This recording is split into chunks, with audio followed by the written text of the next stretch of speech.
সৌন্দর্যের অন্যতম এক অভিনেত্রীর আরেক নাম ঐশ্বরিয়া রায় বচ্চন। বরাবরই যার সৌন্দর্যের কাছে ঘায়েল হয়েছে বহু পুরুষ। যার নজরকাড়া রূপ দেখে তাকে কাছে পেতে চেয়েছে অনেকেই, কিন্তু তাকে কাছে পাওয়া তো এত সোজা নয়। তাকে কাছে পেতে হলে খরচা করতে হবে কাঁড়ি কাঁড়ি টাকা। প্রেম, বিয়ে, ব্যক্তিগত জীবন থেকে ক্যারিয়ারে বারবার বিতর্কের মুখে পড়েছেন ঐশ্বরিয়া। হাম দিল দে চুকে সানাম থেকে যোধা আকবর, গুরু তার জনপ্রিয় ছবির সংখ্যা প্রচুর। অভিনয়ের থেকেও বেশি তার রূপে মুগ্ধ গোটা দুনিয়া।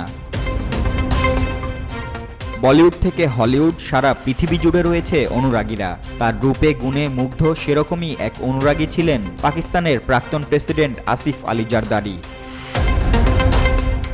এক সংবাদ মাধ্যম সূত্রের খবর, ২০০৮ সালে সেই সময়কার পাকিস্তানের প্রেসিডেন্ট আসিফ আলী জারদারির আমন্ত্রণে পাকিস্তানের রাষ্ট্রপতি ভবনে পারফর্ম করেছিলেন ঐশ্বরিয়া।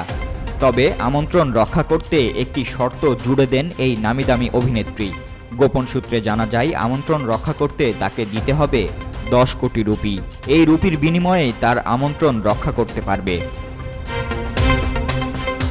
পাকিস্তানের নামিদামি ব্যক্তিত্বরা উপস্থিত ছিলেন সেই অনুষ্ঠানে, যেখানে ছবি তোলা বা ভিডিও করা নিষেধ ছিল। ফলে ওই অনুষ্ঠানের কোনো ভিডিও ক্লিপ বা ছবি পাওয়া যায় না। পাকিস্তানের রাজনৈতিক বিশ্লেষক শাহিদ মাসুদ এই পারফরম্যান্সের কথা ফাঁস করেন সংবাদ মাধ্যমে। তা শুনে নাকি বেজায় রেগে গিয়েছিলেন এই অভিনেত্রী।